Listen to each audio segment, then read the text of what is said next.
Hello hello hello hello ഓടിയുണ്ടല്ലോ അല്ലേ? കണക്കുകൾ പോലെയല്ല, തെരഞ്ഞെടുപ്പ് രാഷ്ട്രീയമല്ലേ. തെരഞ്ഞെടുപ്പ് പ്രവർത്തനത്തിലുണ്ടാകുന്ന കേരളത്തിലാകെ ഉണ്ടായിട്ടുള്ളൊരു പ്രതിഭാസം ഇടുക്കി ജില്ലയിൽ ബാധിച്ചിട്ടുണ്ട്. സ്വാഭാവികമായിട്ട് കേരളത്തിലുണ്ടായിട്ടുള്ള സ്ഥിതികളെ സംബന്ധിച്ച് പാർട്ടി നേതൃത്വം വളരെ വ്യക്തമായ നിലപാട് പറയും.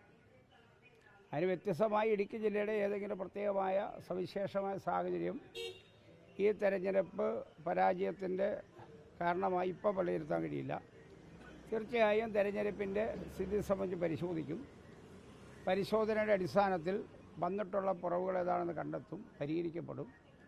തെരഞ്ഞെടുപ്പിനെ മാത്രം ആശ്രയിച്ചുകൊണ്ട് പ്രവർത്തിക്കുന്ന ഒരു പാർട്ടിയല്ല CPM-നെ സംബന്ധിച്ച്.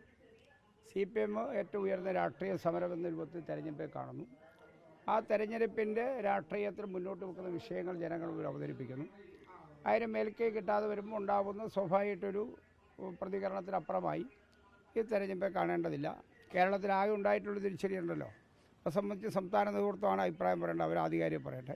ഇടുക്കി ജില്ലയെ സംബന്ധിച്ച് ഉണ്ടായിട്ടുള്ള പരാജയത്തിൻ്റെ കാരണങ്ങൾ എന്താണെന്ന് തീർച്ചയായും പരിശോധിക്കും. പരിശോധിക്കുന്ന അടിസ്ഥാനം നിലപാട്. ഉടുമ്പൻചോലയിൽ ഉൾപ്പെടെ കഴിഞ്ഞ 38,000-ൽ പല വോട്ടിന്റെ ഭൂരിപക്ഷം മണിക്കുണ്ടായിരുന്നു.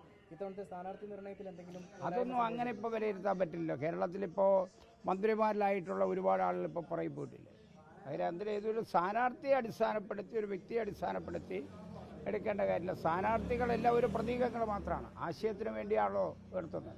ഇവിടെ ഏതൊരു സ്ഥാനാർത്ഥിയെ സംബന്ധിച്ചുള്ള ഏതെങ്കിലും വിലയിരുത്തലിൽ പാടിയിട്ടുണ്ടെന്നുള്ള യാതൊരു അഭിപ്രായം CPM അതൊക്കെ പറയുന്നത് അത് നിങ്ങളുടേതായ കണ്ടെത്തില്ല, ഞങ്ങളങ്ങനെ കണ്ടെത്തിയിട്ടില്ല. ഉടുമ്പൻചോലയിൽ എന്തുകൊണ്ട് ഈ വലിയ വികസന പദ്ധതികൾ അവിടെ നടപ്പിലാക്കിയിട്ടുണ്ട്, എന്നിട്ടും എന്തുകൊണ്ട് അവിടെ പരാജയപ്പെട്ടു എന്ന്? അതൊക്കെ ഇപ്പോൾ കേരളത്തിലാകെ വിജയം ഉണ്ടായിട്ടില്ല. കേരളത്തിലാകെ തന്നെ എത്രയോ വലിയ ശ്രദ്ധേയമായ മാറ്റം ഉണ്ടാക്കി. വയനാട് ഇപ്പോൾ ചൂരൽമല ദുരന്തമുണ്ടായി ടൗൺഷിപ്പ് ഉണ്ടാക്കി കൊടുത്ത് വയനാട് ഉൾപ്പെടെ പരാജയപ്പെടാനായിട്ടില്ലേ. ഇടുക്കിയേക്കാൾ എത്രയോ വലിയ നിലയിലുള്ള മനുഷ്യ ജീവിതത്തിൻ്റെ യാഥാർത്ഥ്യത്വത്തിൽ കടന്നു ചെന്ന് നടത്തിയ ഇടപെടലാണ് വയനാട് ടൗൺഷിപ്പ് ഉൾപ്പെടുത്തിയിട്ടില്ലേ. അപ്പോൾ സ്വാഭാവികമായിട്ടും വികസനത്തിൻ്റെ രാജ്യത്ത് നിന്ന് ജനങ്ങൾ നിന്നിട്ടുള്ള എടുത്തിട്ടുണ്ടാവാം. പലരും എന്ന് പറയാൻ പറ്റില്ല. ഭരണവിരുദ്ധ വികാരമാണ് ഇത്തരം സീറ്റിലേക്ക് വരാൻ പറ്റില്ലല്ലോ. LDFൻ്റെ അങ്ങനെ ഭരണവിരുദ്ധ വികാരമായ ഒരു വലിയ ട്രെൻഡായി ഉയർന്നു വന്നതിൻ്റെ അടിസ്ഥാനം പറയാൻ പറ്റില്ല.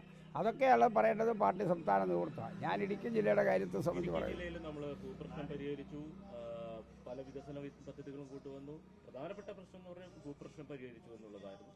നിർമ്മാണ നിരോധനം പിൻവലിച്ചു എന്നൊക്കെ പറഞ്ഞിട്ടും ജനം അത് ഉൾക്കൊള്ളാത്ത എന്താണെന്ന് ജനങ്ങളുടെ ജീവിതാനുഭവത്തിൽ അവർ മനസ്സിലാക്കിക്കൊണ്ട് തിരുത്താൻ തയ്യാറായിക്കോളൂ, അത്രേ ഉള്ളൂ. അല്ലാതെ അത് ജനങ്ങൾ ഞാൻ മുമ്പ് പറഞ്ഞല്ലോ, ജനങ്ങളാണ് തിരുത്തേണ്ടത്. ജനങ്ങൾക്കും ജനങ്ങളുടെ ജീവിതാനുഭവത്തിൽ അവരും തിരുത്തേണ്ട ചില കാര്യം ഉണ്ടാവും. ആ കാര്യത്തിൽ ഒരു തർക്കവും വേണ്ട.